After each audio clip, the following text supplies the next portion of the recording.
dulu tadi ya Bapak dan Ibu karena masih kuat. Nanti kita mulai mungkin dari mana dulu, Bu Fonda? Oh, Bu Fonda dulu, karena memang di bidang seni apa namanya, ya sebenarnya tidak terlalu banyak, tetapi karena jenjangnya itu yang seperti FLS 2N itu SD, SMP, SMA, SMK dan pendidikan khusus ada 5 jenjang. Kemudian di seni juga ada debat ya, untuk jenjang SMA, baik itu debat bahasa Inggris maupun debat bahasa Indonesia. Mungkin itu Bapak Ibu supaya kita bisa memanfaatkan waktu dengan maksimal. Silakan Bu Fonda disampaikan. Terima kasih. Assalamualaikum warahmatullahi wabarakatuh. Baik, terima kasih Pak Keri, Bapak dan Ibu. Izin Pak, saya ke bawah sedikit. Baik, Assalamualaikum warahmatullahi wabarakatuh. Selamat malam Bapak dan Ibu dari perwakilan LLBP, dari Dinas Pendidikan Provinsi, atau juga dari BPMP yang juga hadir, masih berkenan hadir di Luang Baru ini. Baik, kami dari bidang kelompok kerja seni budaya dan bahasa pada kesempatan ini akan menyampaikan sedikit informasi terkait program 2024. Namun tadi yang seperti disampaikan Pak Keri, untuk lebih detailnya kami sudah siapkan secara informasi lengkap di pedoman yang akan kita share di website Pusat Prestasi Nasional. Namun jika nanti setelah rakor ini akan ada di web pedoman, kemudian ada pembaharuan dari materi-materi daripada tim juri nasional, akan kami sampaikan melalui surat secara resmi dan akan kami publish juga di website Pusat Prestasi Nasional. Baik, next Mas. Oke, baik, izin Bapak dan Ibu kami sampaikan bahwa untuk di ajang seni budaya dan bahasa tahun 2024 kita mempunyai bidang lomba ada 4, yaitu FLS 2M, LDBI, NSDC, AKPDBK. Ini untuk jenjang pendidikan dasar dan menengah. Untuk pendidikan tinggi, tadi kami sudah sosialisasi di ruang sebelah, itu ada tes Parawi, LPSMN, ini lomba paduan suara mahasiswa nasional, ada KDMI, bukan kontes dangdut ya Bapak Ibu ya, kompetisi debat ya, ini kadang-kadang suka kepleset ya, kontes gitu ya, kontes debat bukan, tapi kompetisi debat mahasiswa Indonesia. Kemudian ada LUDC, Pilmapres, pemilihan mahasiswa berprestasi, dan Peksi Penas, akan seni mahasiswa nasional. Nah, next Mike. Oke, nah untuk yang pertama kita FLS 2N. FLS 2N tadi untuk yang di klasmen yaitu SD, SMP, SMA, SMK, dan pendidikan khusus.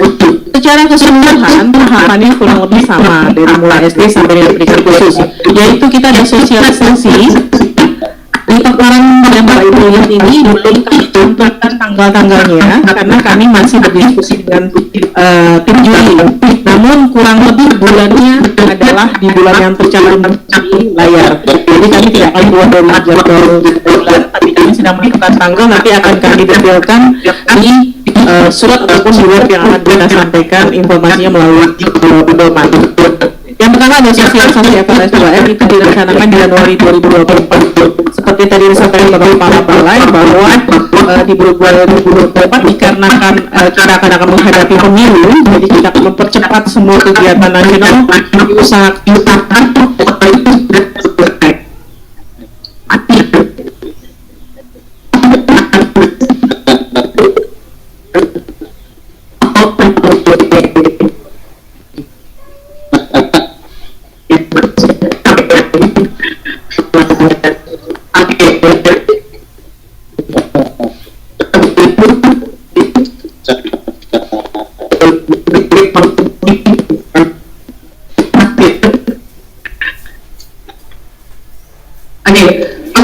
sosialisasi Bapak dan Ibu. Sosialisasi akan kita usahakan segera di bulan Januari 2024. Kemudian dari sosialisasi itu kita akan buka untuk pendaftaran.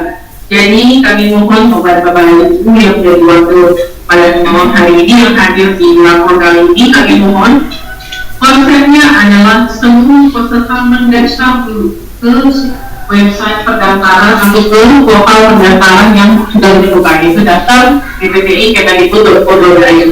Jadi bukan seleksi dulu, tapi daftar dulu yang berminat ikut FLS-UN, daftar dulu, ambil dulu registrasinya.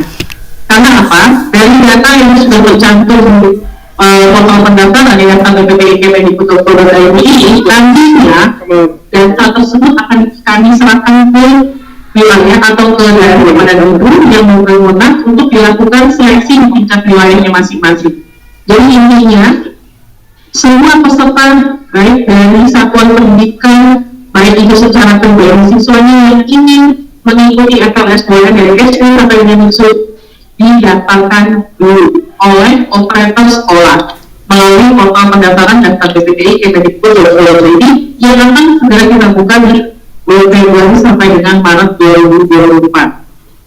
Kemudian akan ada seleksi tingkat kabupaten kota. Nah, setelah pendaftaran, untuk kami akan serahkan datanya ke masing-masing dinas, kabupaten kota dan provinsi. Nanti akan kita berikan akunnya. Jadi masing-masing dinas bisa mengakses atau mungkin sudah ada BPNP yang akan nantinya membantu seleksi di dinas, boleh akan kami berikan akunnya untuk mengakses data nama-nama peserta yang sudah terdaftar di portal aplikasi pendaftaran DPPI. Itu seleksi kedua yang kita dengan seleksi tingkat kabupaten kota bulan Maret sampai dengan April. Untuk seleksi tingkat provinsi selanjutnya dari hasil juara kabupaten kota, seleksi tingkat provinsi itu kita siapkan waktu di bulan Mei sampai dengan rentang waktu di bulan Juni 2024.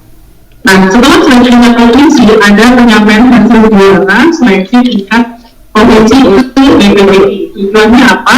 Adalah menyampaikan data tersebut kepada BPPI yang nantinya selanjutnya akan kita proses menjadi finalis ke tingkat nasional. Nah, pada ini kami ini FLS-UN masih menggunakan sistem seperti tahun 2020. Tahun 2024 masih menggunakan sistem seperti tahun 2023 di mana selain tingkat nasional seperti yang disampaikan oleh Kepala Balai tadi masih menggunakan dua sistem yaitu semi final dan final, di mana semi final itu kita lakukan secara daring dengan menilai perwakilan terbaik dari masing-masing provinsi per cabang lomba. Dan setelah kita lakukan ini untuk 4 bulan Juli, kemudian tingkat nasionalnya yaitu 10 terbaik per cabang lomba yang akan dilaksanakan secara live di bulan September minggu kedua dan minggu ketiga. Tapi ada seperti disampaikan oleh Kepala Balai, sementara ini kita masih menggunakan sistem pemanggilan 10 terbaik. Jika nanti ada rezeki dan ada kebaikan, ya kita belum tahu ya, nantinya dilihat ke depan. Tapi sampai saat ini kami masih menentukan 10 terbaik per cabang lomba. Next, Mas. Oke, nah inilah Bapak dan Ibu cabang lomba FLS-UN di Diksdas dan Diksus, di mana SD ada gambar bercerita, menyanyi solo, seni tari, pantomim, kriya, yaitu SD 5 cabang lomba. SMP ada namanya ensemble campuran atau kita sebut mix ensemble.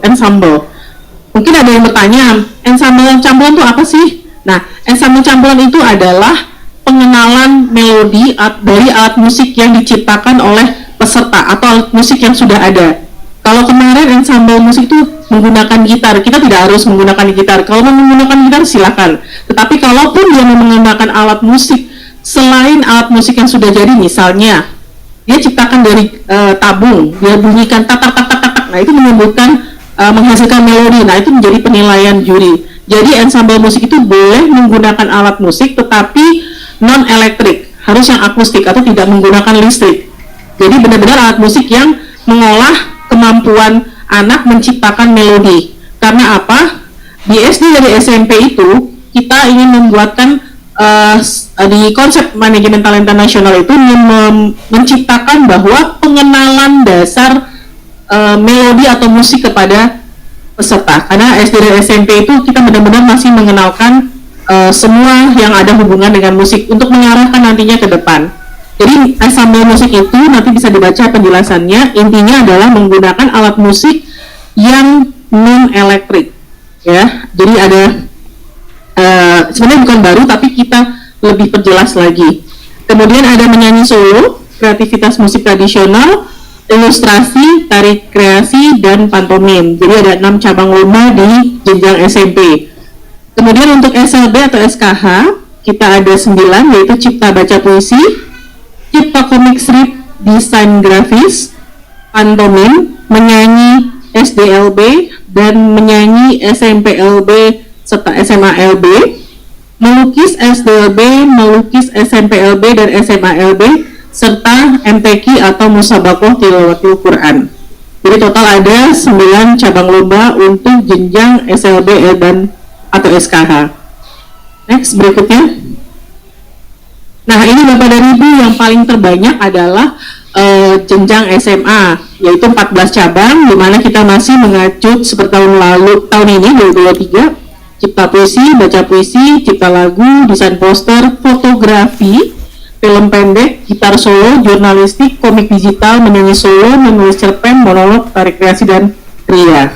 Jadi tadinya ada 3 cabang lomba dari VLC, yaitu film, fotografi, jurnalistik, dan cerpen, itu sekarang masuk menjadi bagian FLS 2N. Tidak kita sebut lagi sebagai VLC, tetapi cabang lomba FLS 2N. Seperti itu. Kemudian yang untuk jenjang SMK ada 8, yaitu menyanyi solo, gitar solo, film pendek, kria, tari kreasi, cipta lagu, monolog, kreativitas musik tradisional. Ada 8 cabang lomba. Next, Mas. Nah, ini Bapak dan Ibu, persyaratan FLS 2N 2024 kurang lebih hampir sama seperti tahun 2023, di mana pastinya peserta itu mendaftar di awal yang tadi saya sampaikan. Semua peserta harus mendaftar dulu tanpa terkecuali kalau memang dia menginginkan mengikuti seleksi tingkat nantinya di tingkat daerah gitu ya. Sebelum melaksanakan seleksi tingkat daerah harus mendaftar, dan ini didaftarkan oleh operator sekolah dengan ketentuan pastinya peserta tersebut sebagai peserta aktif terdaftar Dapodi, kemudian mempunyai NISN. Nah, ini yang saya bermasalah NISN Bapak dan Ibu. Ada yang NISN-nya double, ada yang nggak bisa masuk gitu ya. Ternyata NISN-nya berbeda nama seperti itu. Nah, ini harus dicek lagi oleh operator sekolah pada saat mendaftarkan anak tersebut di Dapodi. Kemudian satu sekolah dapat mendaftarkan maksimal hanya 2 peserta per cabang lomba. Jadi per cabang lomba maksimal per cabang lomba itu maksimal 2 anak per sekolah dengan cabang lomba yang sama.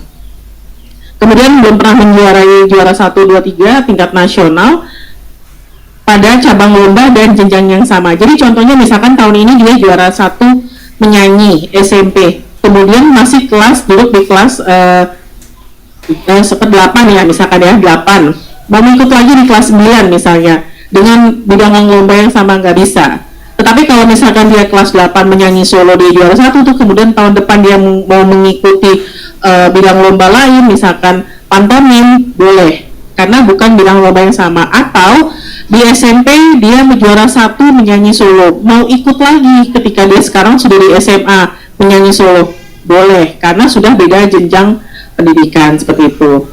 Nah, untuk operator sekolah melakukan registrasi paling lambat itu yang di bulan yang sudah kita tentukan di bulan Februari sampai dengan rentang waktunya bulan Maret. Next, Mas. Oke, ini mekanisme seleksinya, di mana pelaksanaan FLS 2 tahun 2024 dilakukan seleksi dari mulai tingkat satuan pendidikan. Jadi, satuan pendidikan lah yang menentukan peserta didiknya dulu yang mau ikut, tetapi jangan lupa langsung didaftarkan dengan memperhatikan jadwal rentang waktu yang sudah kita tentukan. Dari hasil tersebut, nanti setelah penutupan pendaftaran baru dilakukan seleksi tingkat kabupaten kota dan provinsi. Biasanya yang pendidikan menengah ini langsung seleksinya ke tingkat provinsi. Jadi ini semua tergantung dari kebijakan dinasnya masing-masing. Ada yang kabupaten kotanya ada cabang dinasnya untuk Dikmen, jadi mereka melakukan seleksi di pihak cabang dinasnya. Nah, itu tergantung kebijakan dari Dinas Pendidikan Provinsi, khusus yang pendidikan menengah. Kemudian untuk FLS 2N tahun 2024 dilaksanakan dengan metode daring atau luring, baik di tingkat wilayah. Ini adalah kebijakan juga dari Dinas Pendidikan Provinsi, karena tahun lalu Bapak dan Ibu ada daerah yang memang jangkauan pesertanya cukup jauh dari ibu kota provinsi, sehingga mereka menggunakan dua skema hybrid, di mana ada peserta yang hadir luring ke ke ibu kota provinsi, namun yang jauh tetap dilaksanakan tapi secara daring. Silakan, itu kebijakannya dari Dinas Pendidikan Provinsi atau Dinas Pendidikan Kabupaten Kota setempat, tergantung alokasi anggaran di daerahnya masing-masing.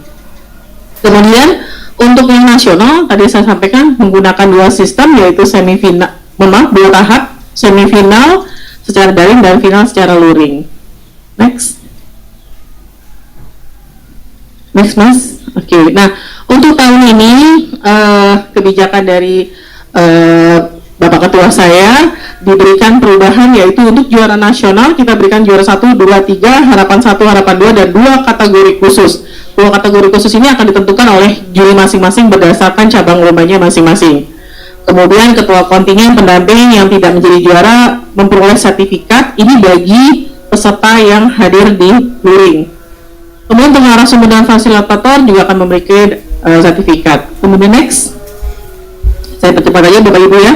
Nah, ini kebijakan atau peran BPTI dan Distrik, di mana BPTI ada persiapan, pendaftaran, penetapan juri, penetapan juara, dan pasca seleksi. Kemudian Dinas Pendidikan ada praseleksi, pelaksanaan seleksi, dan pasca seleksi.